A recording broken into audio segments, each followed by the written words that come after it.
ሰላም ጤና ይስጥልን ውድ ሪፖርተር ተከታታዮች የሰዓቱን ዜናዎች ቀጥቂ ያሰማችኋለሁ። በቅድሚያም አርዕስተ ዜና። የኢትዮጵያ ብሔራዊ ባንክ በውጭ ንግድ የተሰማሩ ነጋዴዎች ከሚያገኙት የውጭ ምንዛሬ ላይ 50% ለባንኮች እንዲሸጡ የሚያስገድደውን መመሪያውን አሻሽሏል። የአዲስ አበባ ከተማ አስተዳደር ለሁሉም ሰራተኞቹ የምሳ ድጎማ እያደረገ መሆኑንና ለዚህም በአመት 2.3 ቢሊዮን ብር ወጪ እንደሚያወጣ ገልጿል። ሌሎችንም ይዘናል። አብራችሁን ቆዩ።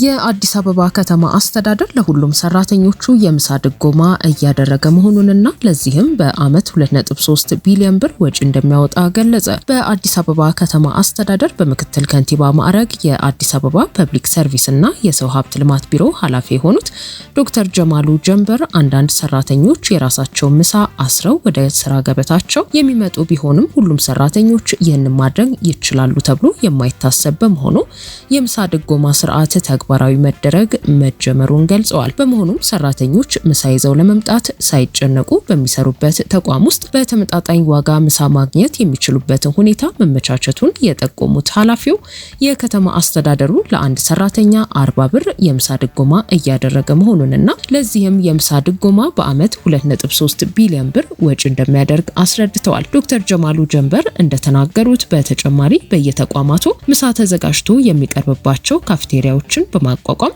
ለአንድ ሰራተኛ ከሚደረገው የ40 ብር የምሳ ድጎማ በተጨማሪ የካፍቴሪያዎቹ የውሃና የመብራት ወጪ በከተማ አስተዳደሩ የሚሸፈን ሆኗል።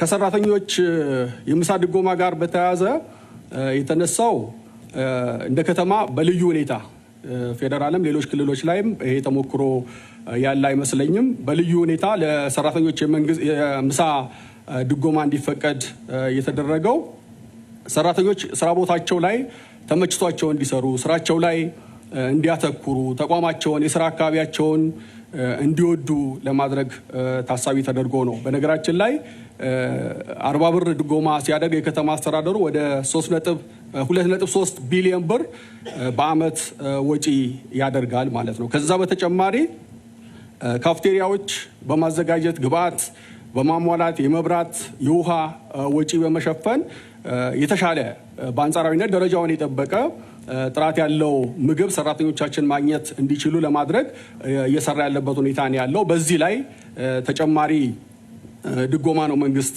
እያደረገ ያለው።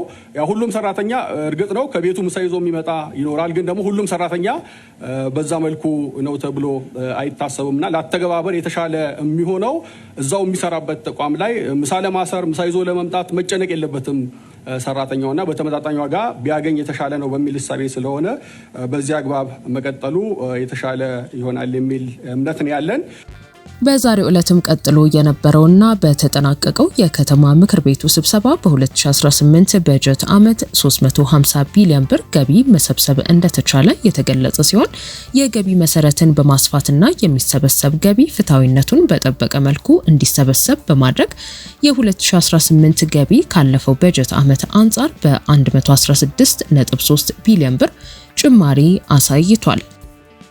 የኢትዮጵያ ብሔራዊ ባንክ በውጭ ንግድ የተሰማሩ ነጋዴዎች ከሚያገኙት የውጭ ምንዛሬ ላይ 50% ለባንኮች እንዲሸጡ የሚያስገድደው መመሪያውን አሻሻለ።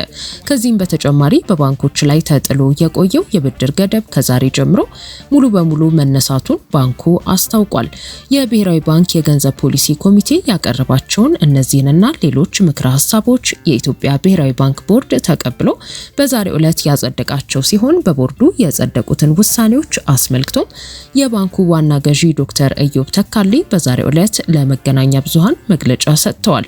በዚህ መሰረት በውጭ ንግድ የተሰማሩ ነጋዴዎች ከሚያገኙት የውጭ ምንዛሬ ላይ 50% ለባንኮች እንዲሸጡ የሚያስገድደው መመሪያ ተሻሽሎ 30% ብቻ ለባንኮች እንዲሸጡ መወሰኑን ገልጿል።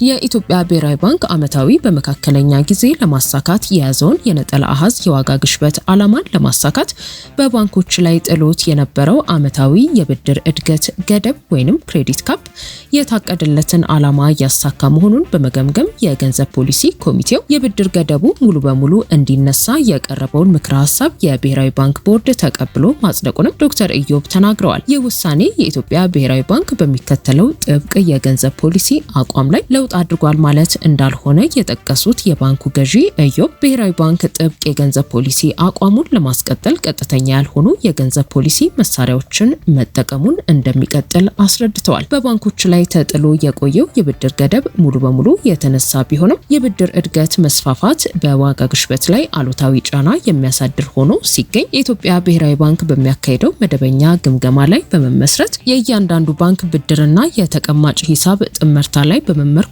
ባንኮች የተለየ የመጠባበቂያ ተቀማጭ ወይንም ታርጌትድ ሪዘርቭ ሪኳየርመንት እንዲይዙ የማድረግ አማራጭን እንዲተገበር መወሰኑንም ኢዮብ ተካልኝ ገልጸዋል። ከዚህም በተጨማሪ የገንዘብ ፖሊሲ ኮሚቴው እስከ ዛሬ ድረስ 15 በመቶ የነበረው የብሔራዊ ባንክ የፖሊሲ ወለድ ምጣኔ በ1 በመቶ ጨምሮ ወደ 16 በመቶ ከፍ እንዲል ያቀረበውን ምክረ ሀሳብ በብሔራዊ ባንክ ቦርድ ተቀባይነት አግኝቶ መጽደቁንም አስታውቀዋል። ኮሚቴው በመስከረም 2019 ዓ.ም መጨረሻ ላይ ወይንም አስፈላጊ ሁኔታ ከተፈጠረም ከዚያ ቀደም ብሎ በመሰብሰብ የማክሮ ኢኮኖሚ ሁኔታውን ገምግሞ ምክረ ሀሳቡን እንደሚያቀርብ ተጠቁሟል።